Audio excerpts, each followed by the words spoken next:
आज देवीपुर में तुम्हारी चिता सज गई।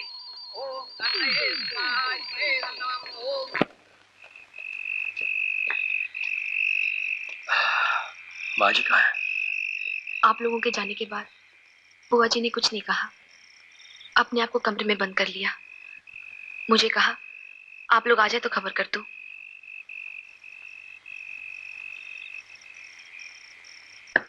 बुआ,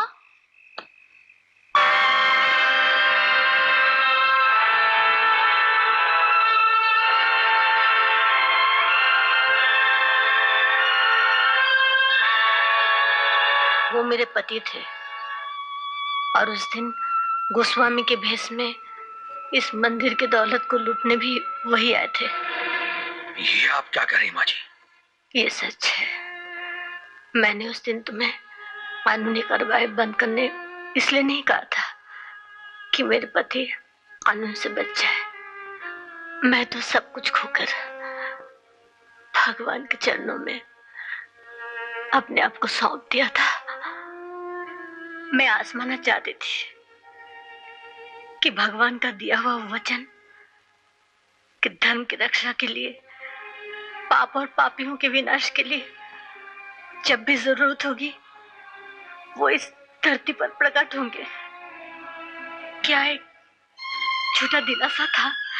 नहीं अर्जुन, वो प्रकट हुए, इसी मंदिर में प्रकट हुए।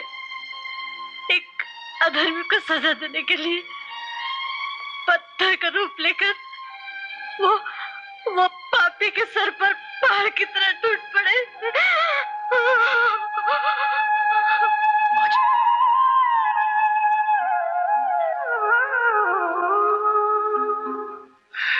चलो गोपी, चलते हैं। आओ।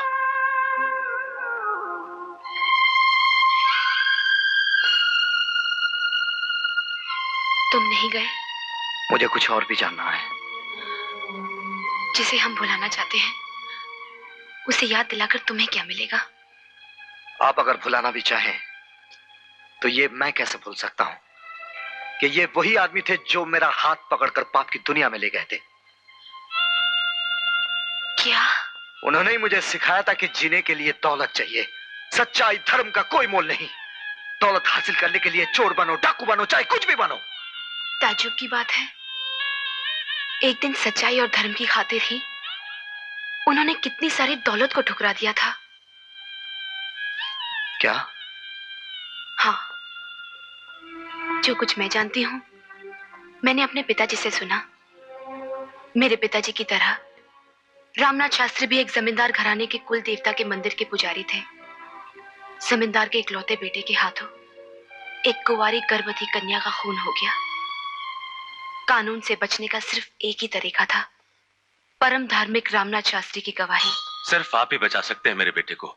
अगर आप अदालत में ये गवाही दे दे कि उस रात कुंदन आपके साथ था मंदिर में। नहीं नहीं ठाकुर साहब, मैं वैष्णव हूं, भगवान श्री कृष्ण का पुजारी हूं।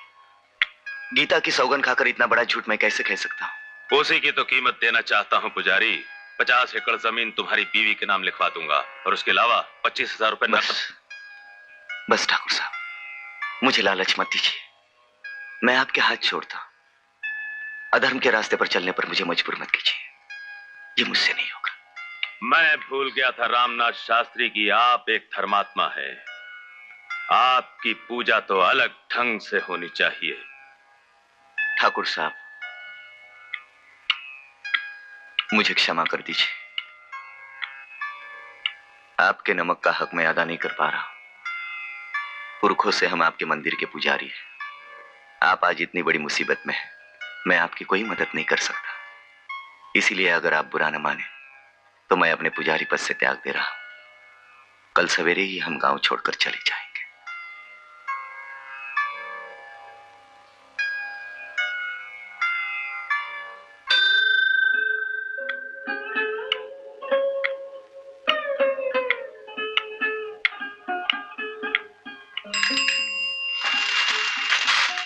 खैरिए शास्त्री जी। क्या बात है इंस्पेक्टर साहब? माफ कीजिएगा शास्त्री जी, हमें आपके सामान की तलाशी लेनी है। तलाशी? हाँ, आप पर भगवान के गहने चुराने का इल्जाम है। आप जानते हैं किसे क्या कह रहे हैं? मैं मजबूर हूँ शास्त्री जी, कानून का नौकर हूं ना। हाँ, मैं तो भूल ही गया था। आप शौक से तलाशी ले सकते हैं, मेरा तो सब कुछ खुला पड़ा है। और जानते हो, जब तलाशी ली गई तो उनके बक्से में भगवान के गहने मिले।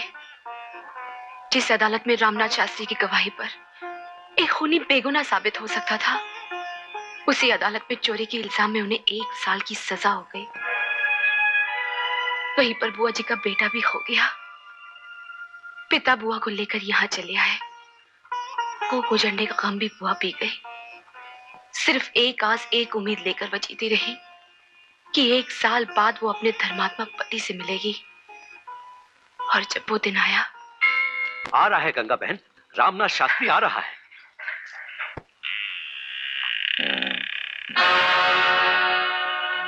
ला बे माचिस ला।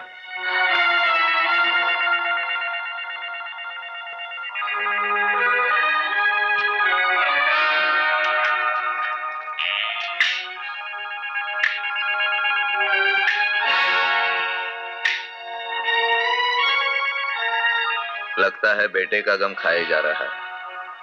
अरे फिक्र मत कर, मैं तो जिंदा हूँ। रामनाथ, ये क्या हो गया तुम्हें? ये क्या हुलिया बना रखा है? दाढ़ी मुड़वा दी, बाल कटवा कर फेंक दिए।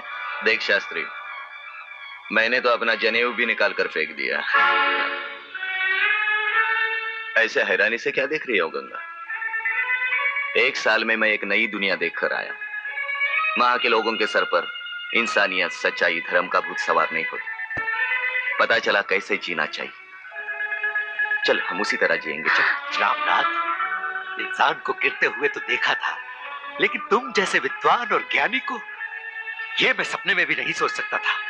तुम्हारा ये नया अंदाज तुम्हें ही मुबारक हो। ठहरिए भाई साहब, मुझे इस नाक में अकेला छोड़कर आप कहाँ जा रहे हैं? मुझे भी आपके साथ जाना है। ये क्या कह रहे हो गंगा? मुझे छोड़कर तुम कहां जाओगे? उस दुनिया में जहाँ तुम जैसे पापी की छाया तक न। गंगा, मर गई तुम्हारी गंगा। अगर यही रास्ता अपनाना था तो उस दिन धर्म और सच्चाई का ढोंग रचाकर ठाकुर साहब की दौलत को क्यों ठुकराया था? क्यों मेरी कोख उजाड़ी तुमने? मैंने? हाँ, तुमने। 1 साल जेल में रहकर तुमने 30 साल की जिंदगी को भुला दिया। शास्त्री घराने की परंपरा को मिट्टी में मिला दिया।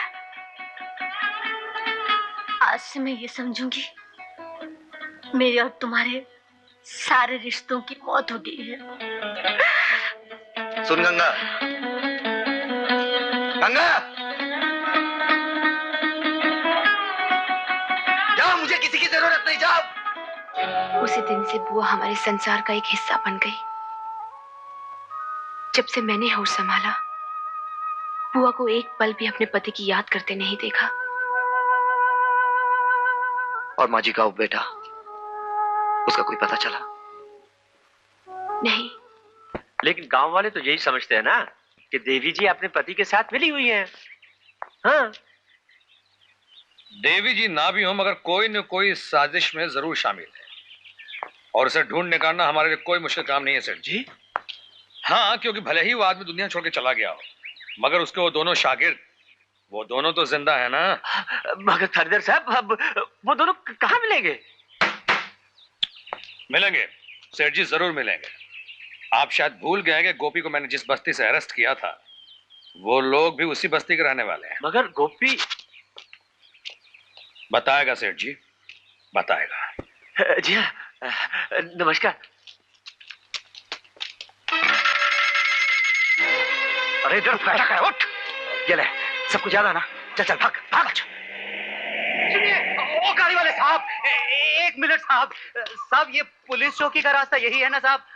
एक लड़की ने ये चिट्ठी नए थानेदार साहब को देने को कहा है। हाँ हाँ, इधर ही है, सीधा चले जाओ। अरे एक मिनट, ठहर जा।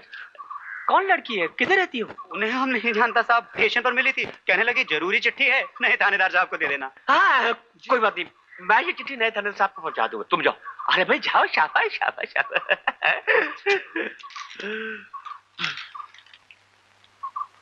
प्रणाम थानेदार साहब, आपसे मिलना बहुत जरूरी है। मैं खुद पुलिस चौकी आ जाती, मगर नहीं चाहती कि दुश्मनों को मेरी असलियत का पता चले। मर गए। सुनने में आया है कि उस दिन तड़ीपार ने मुझे देख लिया था। आप जल्दी से वो कागजात मुझसे ले जाइए। इतना बता दीजिए कि मैं आपसे नरियल बाग में कब मिल सकती हूँ, क्योंकि मंदिर में चोरी की जो साजिश हुई है उसके पीछे कौन लोग हैं वो सारे नाम भी मैं आपको बता सकती हूँ। अरे मर गए। अरे किधारी जाओ, जल्दी जाओ, गोपी को हवेली में छुपा दो। मैं मिर्जागढ़ जाता हूँ। चलो जल्दी करो, चलो। आओ। ये रहा बिस्तर, यहाँ आराम से सो जाओ। है ये चाचा, यहाँ कोई भूत प्रेत तो नहीं है ना? अरे बाबा, कोई नहीं रहता। वो चाची है ना माधो सिंह की घर वाली, मैं उसको बोला है, वो तुम्हारे लिए खाना भी ले आएगी। अब तुम आराम करो, मैं चला। है?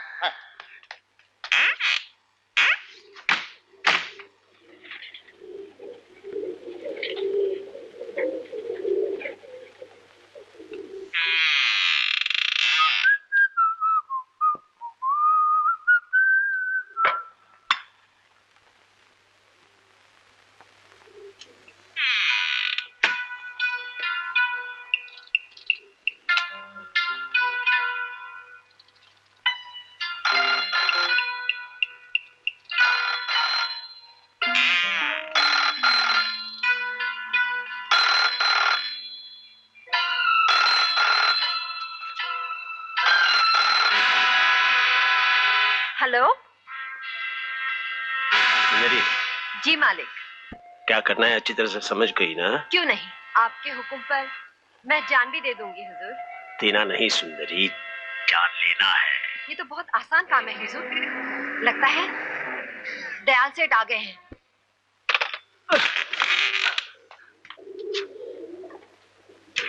अरे गोपी आओ सेठ, खाना खाओ। अरे खाना वाला छोड़ो, अब तुम्हें छुपने की कोई जरूरत नहीं है। तुम ऐसा करो, फौरन पुलिस चौकी जाओ और जाकर कहो कि वो लड़की मिल गई है। क्या बोलता है सेठ? हाँ, तुम थानेदार को नारियल बाग ले जाओ, वहां तुम्हें लड़की मिल जाएगी। बस तुम उसकी शिनाख्त कर देना कि ये वही लड़की, बस तुम्हारा काम खत्म।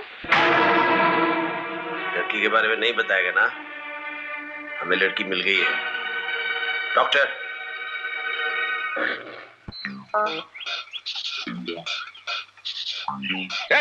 तुम साथ हो मेरे। हाथ छोड़ने तो नहीं बोलाऊंगा, हाथ छोड़। तुम बैठा रहो।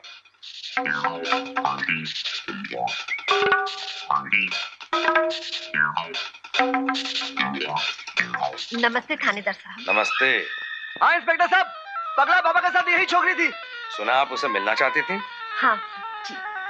वो कागजात कहाँ हैं? पीछे, पेड़ के पीछे।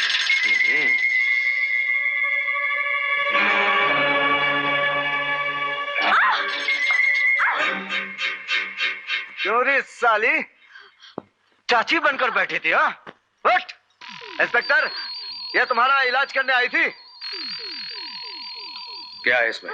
मुझे नहीं मालूम, जाने दो मुझे। अरे आएगी कहाँ? पहले बता हुजूर कौन है? गोपी ऐसा नहीं बताएगी। नहीं।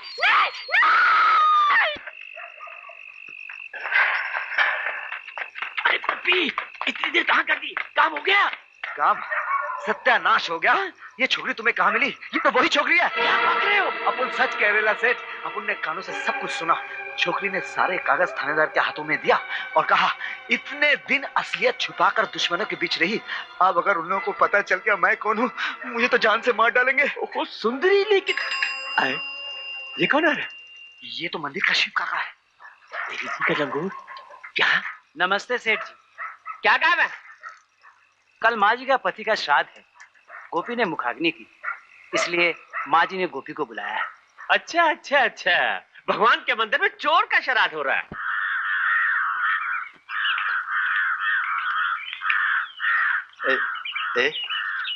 ये क्या हो रहा है भैया? गरीबों को खाना खिलाया जा रहा है। जाओ।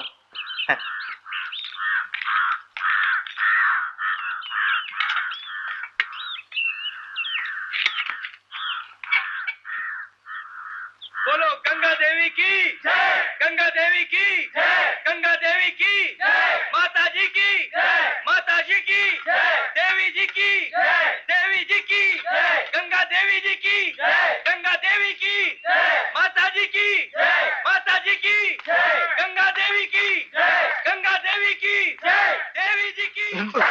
भैया, यहाँ सब कहते हैं कि वो यहाँ नहीं रहता, लेकिन मैं जानता हूँ कि वो पिछले 20 साल से इसी गांव में छुपा हुआ।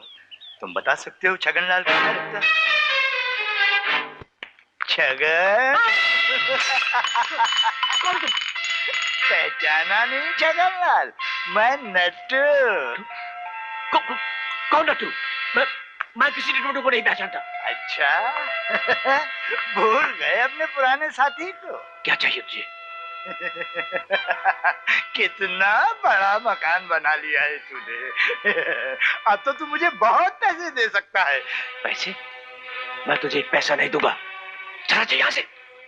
मैं तो चला ही जाऊंगा छगनलाल, लेकिन तेरा वो बेटा कहाँ है जिसे मैं चुरा कर लाया था और तेरी बीवी ने गोद लिया था?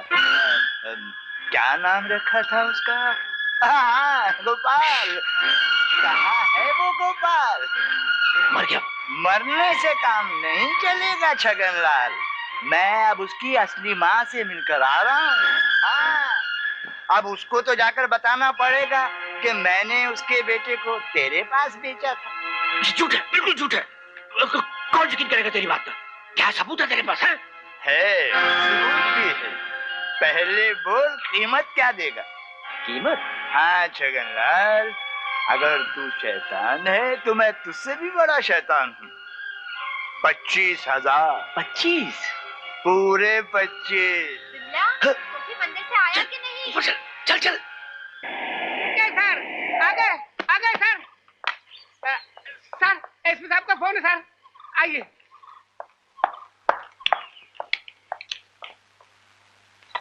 Yes sir. शर्मा।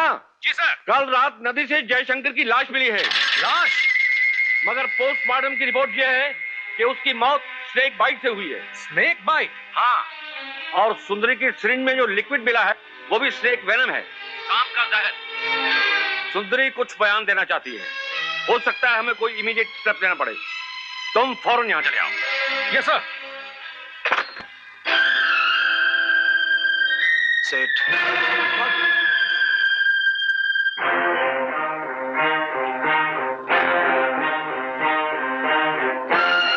क्या बात है सेठ? कौन है ये आदमी जो आपको धमकी दे रहा है? धमकी? कहो तो खलास कर दूं। कर सकोगे, मगर किसी को पता नहीं चलना चाहिए। गोपी जब इस हाथ से काम करता है तो इस हाथ को भी पता नहीं चलता। मगर माल क्या दोगे? माल? वो 25 मांग रहा है, मुझे 10 चाहिए। ठीक है। बोल कर मैं, गोपाल की असली माँ कौन है? कौन गोपाल? मैं किसी गोपाल हरामजादे, तुझे मालूम छगनलाल का क्या हुक्म है? तेरे टुकड़े टुकड़े करके तेरी लाश नदी में बहा दूं, और उसके लिए मुझे 10,000 रुपए मिले। बोल तुझे क्या चाहिए? मुझे कुछ नहीं चाहिए, मुझे जाने दो। नहीं, पहले तुझे बताना होगा कि गोपाल की असली माँ कौन है और वो तुझे कहाँ मिली थी। बता दो, वो जो मंदिर की देवी जी है ना, वही